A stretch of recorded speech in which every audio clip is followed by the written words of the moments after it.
there was a vote to censure Representative Al Green for having the temerity to stand up to Donald Trump and stand up for his constituents who will be harmed by the Republicans' efforts to cut Medicaid, both from the DOJ end and right now.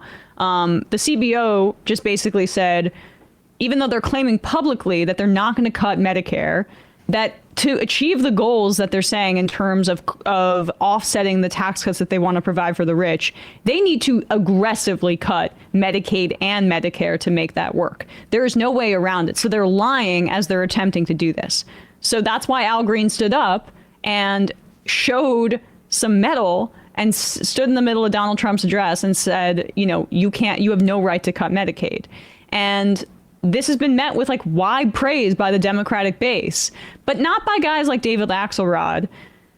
The Obama guys really know how to empower Republicans despite being in the opposition party. Here is David Axelrod, formerly of the Obama campaign, but now he's basically a CNN contributor, speaking about how horrible it is that Al Green chose to stand up for his constituents and break decorum. David, just one other thing he said towards the end. He said, talking about Butler, and he talked about Mark Fogel and his mother being there and how she'd come up at the rally, and that's why he had spent this time to free her son from prison. And then he said, I was saved by God, talking about being shot in Butler, to make America great again. I believe that. Now, the New York Times says at that moment, Nancy Pelosi leans over to Steny Hoyer and goes, oh, my God.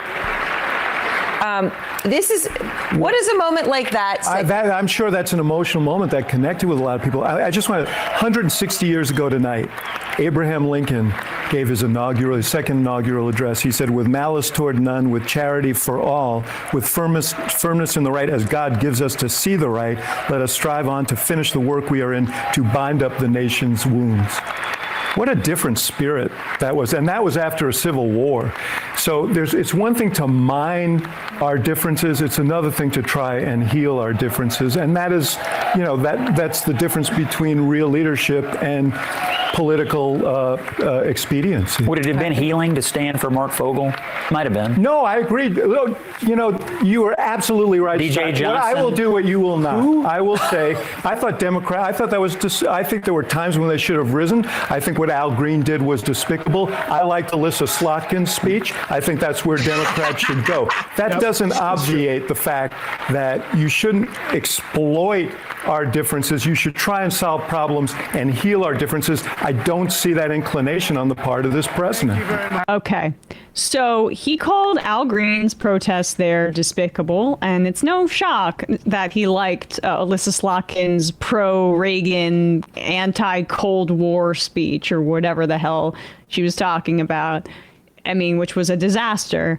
Holy moly. Can we pull up the names of the 10 Democrats that voted to censure Al Green in the House? Because this is who Axelrod is representing here. That's despicable. These are the folks that you need to be calling. Ami Bera of Binder. I want to read these.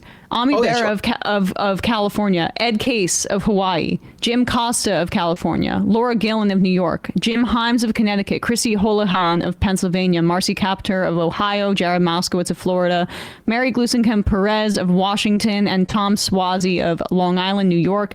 You could also call, if you want, Shamari Figures of Alabama, who just voted present. But the 10 Democrats that joined the Republicans to censure Al Green for protesting Donald Trump, they should be hearing from you. And some of them have town halls tonight, if I'm not mistaken.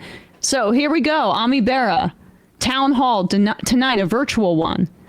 My district office will be available to help people who need assistance with the federal government agencies, including backlogged veteran benefits, IRS refunds, issues with Social Security and Medicare, and more. And then here's the number for the dial-in, 833-946-1558. And that's at 6 p.m. I'm not sure if it's Eastern time or probably Pacific for his constituents. So you can call in there. Hey, you can also call in here, especially if you're a constituent, to where is it? Right down there. How? Wait, can you say into the mic, Bradley? It's hard for me to see. Just the number there is 855-731-4616. For Houlihan. For Houlihan's town Right. hall, correct. In Pennsylvania. So for her town hall in Pennsylvania, if you're a constituent, or call in there, tell her, because how are we going to be supporting folks on Medicare and Social Security, like that representative said, when you're shouting down the person who's actually doing politics to alert the country that Trump is doing that and cutting your Medicaid and trying to cut your Social Security and your Medicare. That is what doing politics is. You have to cut through the noise. You have to make a scene. Al Green said this, and I'm paraphrasing, but when he was asked about his reaction, he said, Trump has been using his incivility against our civility this entire time. Are we serious?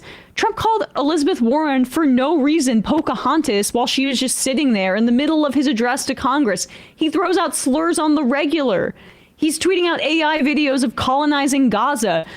People like that stuff. But not the content of it, but people like the lack of manners. Who gives a fuck about manners? Because people hate the establishment of both parties. So when you look like you're standing up to either one of them, it actually gives you a benefit. But it's scary for guys like Axelrod because he prefers the Alyssa Slotkin thing. They want to be maintenance people as opposed to folks that actually change and rock the boat. But this is the consultant thing that we're hearing. I mean, let's be clear. Right. The people like Axelrod and the Democrats, the 19 Democrat senators that voted for the crypto relaxation, they've already capitulated. They're ready to adjust to the next sort of political reality that comes after Doge. They are ready for it. They're ready to sell it to their donors. They are preparing for it. And the only hope we have is to bump as many of them out as possible.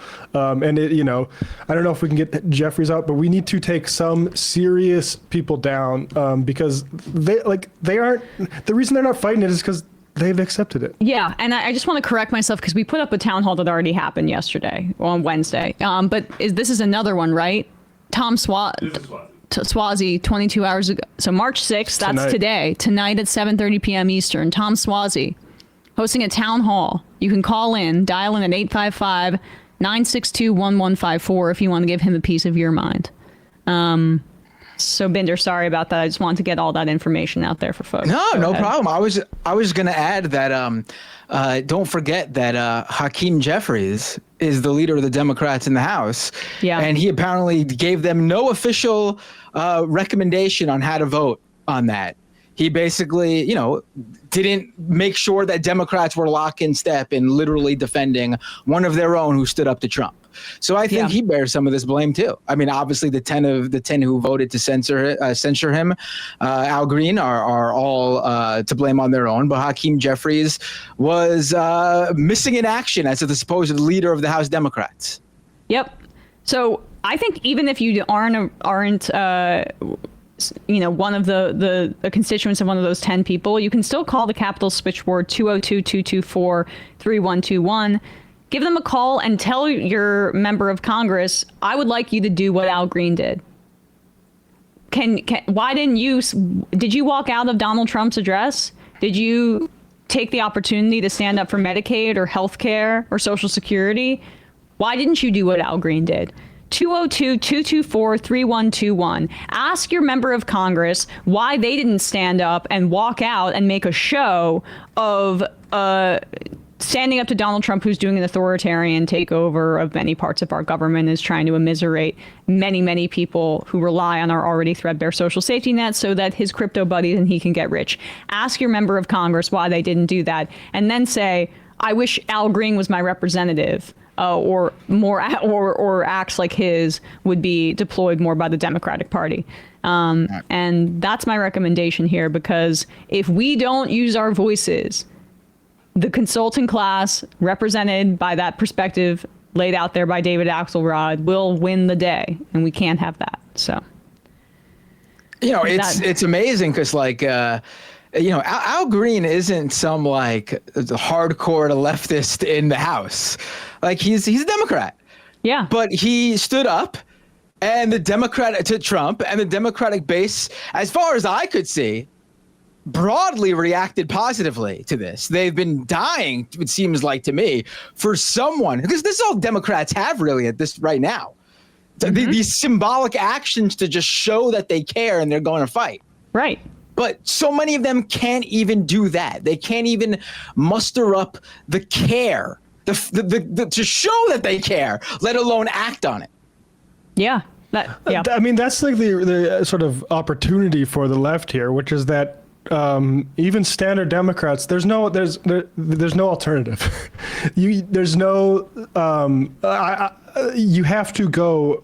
I mean, if not DSA route, like at least massively progressive. And like it's like Al Green, I think he said something good about. Didn't he have some good response to Jan 6 or something like that? I'm trying to remember. He's, I would say, better than the average Democrat, which isn't. But like he did, you know, he said some good stuff about Gaza and things like that. But right, but like that's what a Democrat should be. It's the only reason that isn't the norm is because a lot of them are corrupt and bought by corrupt interests. But to Binder's point, like he's not a DSA member or anything like that. But even, you know, I returned. Matt had this thought that you said about Jeffries versus Pelosi and how Pelosi still does partisanship even when we hate like so much of some of, you know, what she does or blocking AOC for chair. And I'm not lionizing her here.